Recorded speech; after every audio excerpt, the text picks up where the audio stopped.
Good day to all you glorious Rascallion Resonators. The name is FOXSOL. Welcome back to the channel. Welcome back to some more Wuthering Waves. And wherever you're at, I'm hoping you're having a terrific day.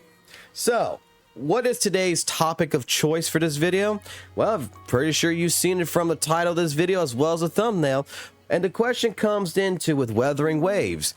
Did Wuthering Waves set the bar too high for itself? Well, let's talk about it. Grab a drink, sit at a bar. Let's get into the conversation.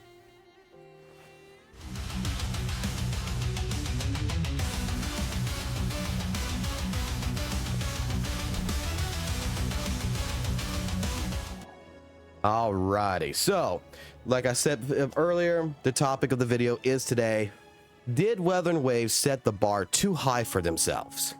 And the reason for this topic is because I was browsing through Reddit and I came across a posting, and it was a small little posting. It wasn't anything that had much traction to it, but it was, when I read it, it was actually, an interesting conversation that was going, to where the topic holder of it made the statement that, he felt that, with Chang Li's release, Jin Shi's release, and everything else, and how 1.1 really, that update was from 1.0, that it set a standard, right?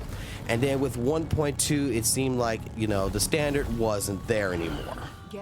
And the more I was reading this and the more I was thinking about this, I said, this actually kind of interesting. And I understand, the reason why things are the way they are, but it's like, this is actually an interesting topic. And I thought, it'd be cool to bring it up in a video like this. So let's go down a little bit, and from my perspective on this, with the initial release of Wuthering Waves with 1.0, we basically got something that set a standard of what a gacha game probably should be, that's like Genshin Impact. We have basically a version of Genshin Impact that is much better. Combat feels better.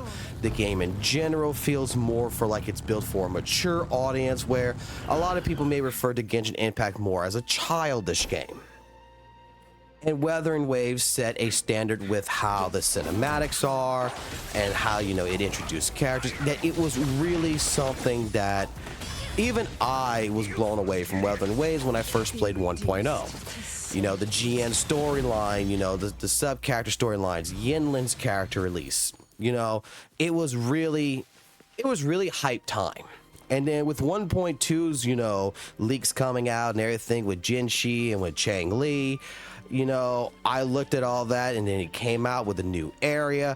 The update was, in my personal opinion, with the boss rush mode and everything else, the events that they added to it, the new holographic boss, the hologram boss, it was just like, oh, this update feels really fucking good. Jin Shi was a really hype character. Chang Li was even more hype in my personal opinion. But it was just like, from 1.0 to 1.1, it's like they went, instead of like a couple of steps forward, they took a massive leap forward. And you could see, a lot of attention to detail, a lot of love that came from that. Now, we already should know the real reason why 1.1 was released so fast, comparably, because pretty much, Hoyo announced, oh, ZZZ is going to be releasing, and they pretty much pushed the update for 1.2 2 weeks in advance in order to try to beat out, the ZZZ update, because they knew that they were going to pretty much have a competition that they did not want at that point. So Hoyo pretty much came in and at the right time to pretty much take over. But either way, 1.1 was a solid update that was really hyped, that really brought in Jude the boss, it brought in more exploration, it brought a whole new area, brought in 2 great characters. Overall, it was really great. And then we get into, 1.2 now, which is the present time. And I have to be honest, 1.2 is a meh update. It is not that great of an update. The Moonlit Festival, not that great. You know, Zayshay as a character, it has the personality of a fucking little hamster that, you know, doesn't believe in herself. She's not a powerful, strong character like others. Even though she is a decent character, her personality is very much lacking.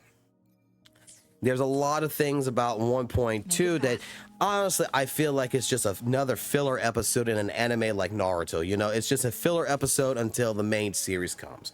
And I think a lot of the reason why the update, you know, this update does not meet the hype. This update so far has not met like any good, you know, real like amazing review behind it.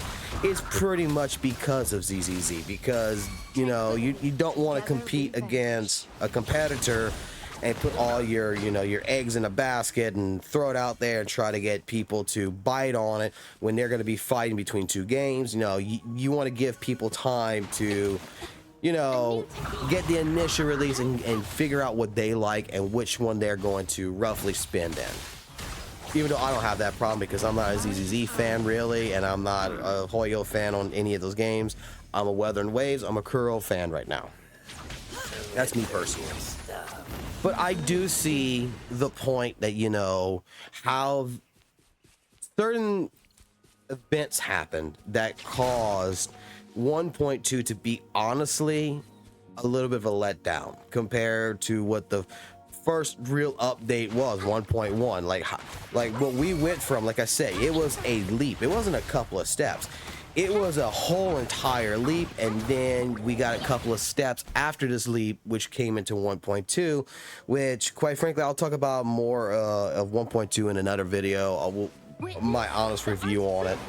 But I can see, you know, honestly, that this right here could to like new potential players and everything, you know, be an update that is very well lacking. And if you looked at, you know, what happened with WutheringWaves before and what you see now, you might be scratching your head to be like, well, man, that kind of sucks. And you're not wrong.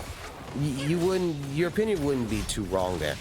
I do full-heartedly believe that that bar that, you know, Kuro set, we're going to get right back to it with 1.3, especially with everything that has been showcased for 1.3, the Black Shores area, the 2 new characters is going to be released within it, the rerun for the GN banner, the different events is coming in, the possibility for the co-op to be reworked and such. You know, 1.3 I can see is going to set another bar. And I'm honestly hyped and I'm honestly excited. I'm honestly ready for 1.3. 1.2 was just, like I said, I think honestly Kuro Games just needed to put this update out, which was, you know, a bland update just for the ability to actually work and finish the progress on 1.3 so that way they can get that ready. So I say like this, 1.2, it was a filler arc, it wasn't nothing special, it was fine, it's all good. But I still believe in Kuro. Like, I know that, like, how that topic came out and how the person said, you know, I'm kind of worried about the devs, man, because, you know, when they released Jinshi, they released Chang Li as characters, you know, they really set 2 president characters that were really fucking hype. And then Zayshay and Yao, you know, they're not as hype as what we had previously, so it's kind of hurting. That's how the topic holder, you know, the topic creator was pushing that content. And I could see, like I said, I could see his point, because like Zayshay, I got one copy. I got lucky to get a second copy, won a 50-50, and I did that with free asterisks. I didn't even put no money into it. I got her weapon, and I was like, oh, cool. You know, and I played her, and she's part of a team I have. She's part of 2 teams I have. She works out really well, but in all honesty, the character does not really portray any true excitement that would make me, you know, want to summon more copies of her. And I've even had comments in the comments section with the Zayshay videos that I posted and everything, that a lot of people was like, hey, she looks cute, but I'll wait for a rerun. And I don't blame them. The story for her was very well, in my personal opinion, lacking. Like I said, her personality compared to all the other female cast, like Zayshay as a character as a whole, you know, design wise, she looks cute, she looks thing, but she's got a personality of a doorknob. Like, I'm sorry, like, and I can't stand characters that honestly have that feeling to them, I guess you could say. Like, you know, that they're like, poor me, poor me, poor me. They're not strong and independent. And Zayshay is one of those characters that, you know, is relying, that her personality is like, I rely on everyone else to help me instead of help myself. And then she's got to be pushed to help herself. And that type of personality trait on a character, you know, that's not hype. And I can see, like, you know, with Jinshi, she had, you know, a passion. She had to go in, she had to do what she had to do with the Sentinel Jew. You had Chang Li with her own storyline that she had to do what she had to do. You had two characters in particular that had, you know, a calling, a fate, that they were not, basically they were feminists that were independent, that said they needed no fucking man. They're going to do what they're going to do. Strong, independent female characters that fucking are amazing. And then we got this with Yao, you know, our boy, our electric boy, you know, how they introduced him in 1.2 and everything. I'll put it this way, I'm not going to talk about his story because I want to save that for another video as well. But Yao, how they introduced him, he was like Santa Claus, you know, you can call him the electric Santa Claus, you know, he's there to fulfill the wishes of the people and stuff like this. And not really another character that truly was hyped when we first saw him. That kind of changed for me though, and I'll like I said, I'll talk about that in another video, but that did kind of change for me with, you know, the showcase and with his actual technical companion story that's in 1.2. So, yeah, I'll tell you what. You tell me, guys, what you think.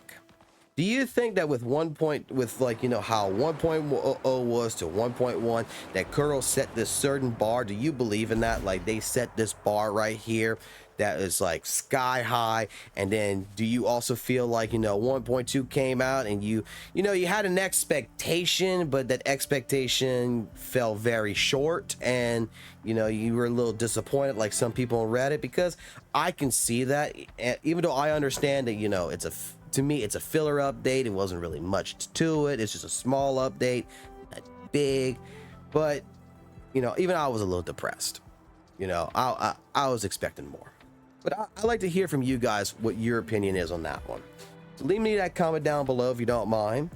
And yeah, tell you what, if you liked the video, consider subscribing to the channel. Consider going ahead, joining our Discord. Link is in the description below. Be cool, be classy. You know, like the video if you enjoyed it. And I tell you what, guys, I'll catch you on the flip side. You have yourselves a good one. Keep it classy, keep it jazzy, and have a great day.